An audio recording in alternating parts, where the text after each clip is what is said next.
गुरु जी का संदेश फैलाने और एनिमेटेड वीडियोस बनाने में हमारा सहयोग करें। ज्वाइन बटन दबाकर हमारे मेंबर बने या थैंक्स बटन दबाएं।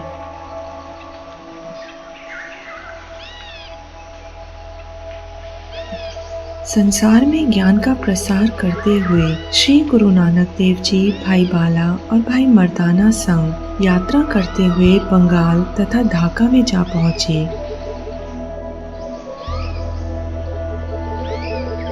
जिस स्थान पर गुरु साहिब पहुंचे वहां खान पान को कुछ न था, खाने को कुछ था तो वह भी बस पवन।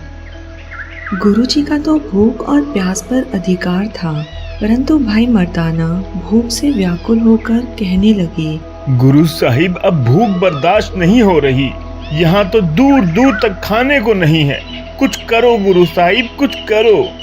श्री गुरु नानक देव जी बोले, मर्दाने जाओ, उस पेड़ पर फल लगे हैं, जाओ उन्हें खा लो, परंतु याद रखना जो खाना है यही खाना, जी भर कर खाना, परंतु संग लेकर मत चलना। भाई मर्दाना ने जी भर कर फल खाए और साथ में सोचा थोड़ा ले भी चलता हूँ। अगले दिन यात्रा आगे बढ़ी।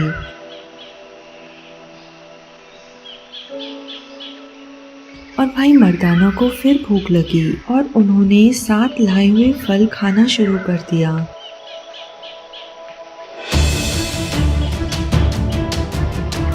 अरे मेरे पेट में दर्द हो रहा है, अरे बहुत तेज दर्द हो रहा है, दर्द बर्दाश्त नहीं हो रहा।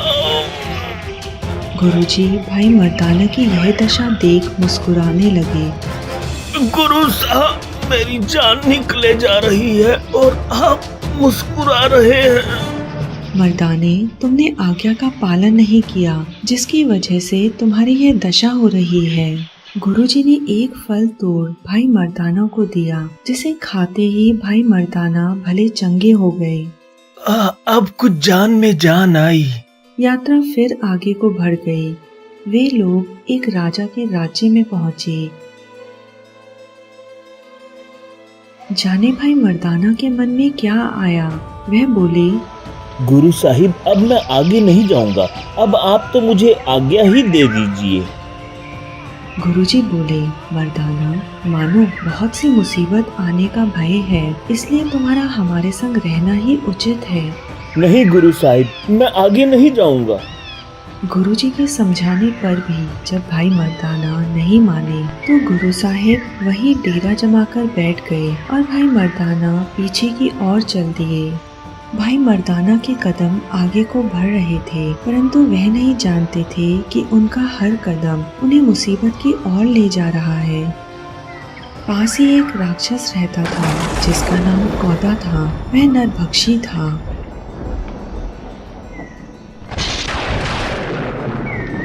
सभी नगरवासी इस बात को जानते थे, इसलिए कोई भी उस रास्ते से नहीं गुजरता था, और अगर कोई भूल चूक से गुजरता था तो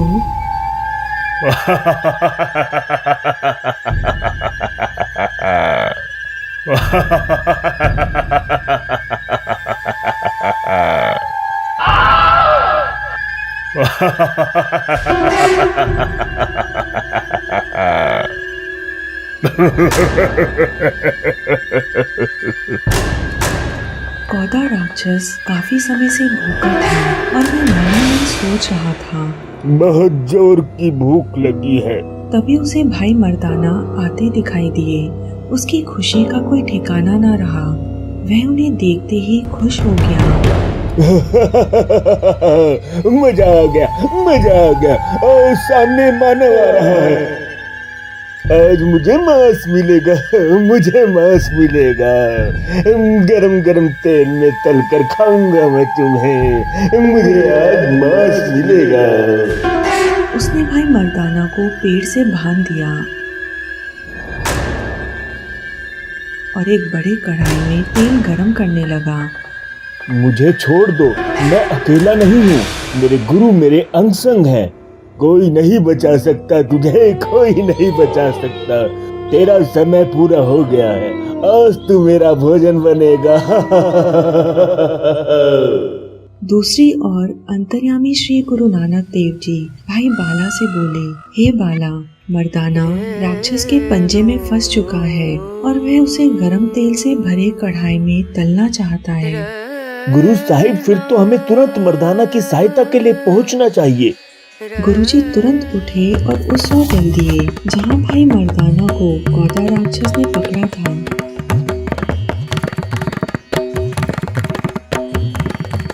गुरुजी ने भाई बाला को कहा, हे बाला, वह तेरे सामने तेल का कढ़ाया है जिसमें मर्दाना को तलकर वह खाना चाहता है।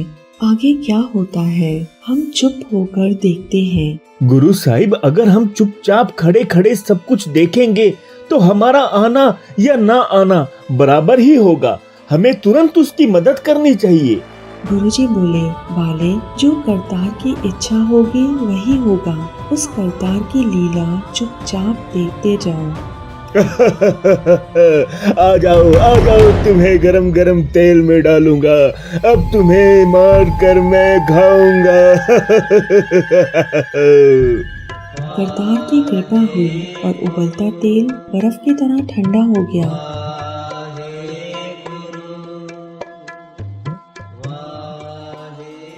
यह क्या हुआ? गरम तेल बर्फ की तरह ठंडा हो गया। तभी वहाँ गुरुजी और भाई बाला आ गए। कौन हो तुम लोग? कौन हो? क्या मेरे तेल का ठंडा होने का कारण तुम ही लोग हो? गुरुजी ने कहा, हे भाई, तू इसे खाता क्यों नहीं और कौदे राक्षस तुमको किसकी प्रतीक्षा है? तुम लोग मेरा नाम कैसे जानते हो और तुम यहाँ कैसे आए हो? इसके पश्चात गुरु साहिब ने वचन कहे जो शब्द श्री गुरु ग्रंथ साहिब अंग 1002 में दर्ज हैं।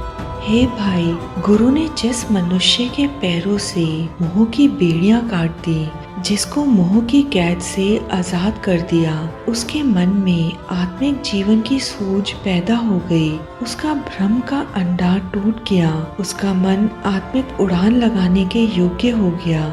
जैसे अंडे का कवच टूट जाने के बाद उसके अंदर का पंछी उड़ान भरने के लायक हो जाता है। जिस मनुष्य को गुरु ने आत्मिक ठंड देने वाला हरि नाम दे दिया, उसके अंदर से तृष्णा की आग के शोले बुझ गए। उसकी माया के खातिर भटकना समाप्त हो गई। जब किसी भाग्यशाली मनुष्य को गुरु का मिलाप हासिल हो जाता है, तब उसके आत्मिक जीवन पर निगाह रखने वाले विकार उसको छोड़ जाते हैं। जब परमात्मा की ओर से आत्मिक जीवन की राह में डाली हुई रुकावट उसकी मेहर से गुरु के द्वारा खत्म हो जाती है, तब उन निगाह रखने वालों का सरदार कोतवाल मोह भी कुछ बिगाड़ नहीं सकता।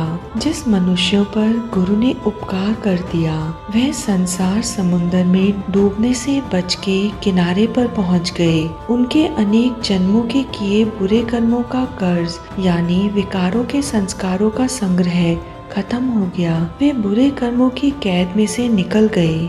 हे नानक, जिस मनुष्य पर गुरु ने मेहर की, उसने अपने हृदय घर में सदा कायम रहने वाला नाम राशि को पा लिया।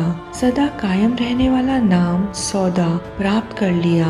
उसने सदा स्थिर हरि नाम को अपनी जिंदगी का उद्देश्य बना लिया। सदा स्थिर हरि चरण ही उसके लिए आत्मिक निवास का स्थल बन गए, बैठक बन गई। हम जानते हैं कि आपके मन में यह प्रश्न आ रहा होगा कि भाई मर्दाना ने गुरुजी की आज्ञा का पालन क्यों नहीं किया, और श्री गुरु नानक देव जी को यह बात मालूम होते हुए भी कि भाई मर्दाना के साथ क्या होने वाला है, उन्होंने उन्हें अकेले जाने दिया। तो हम आप सबको यह बता दें कि श्री गुरु नानक देव जी हर काम किसी न किसी के उद्धार करने के लिए करते थे।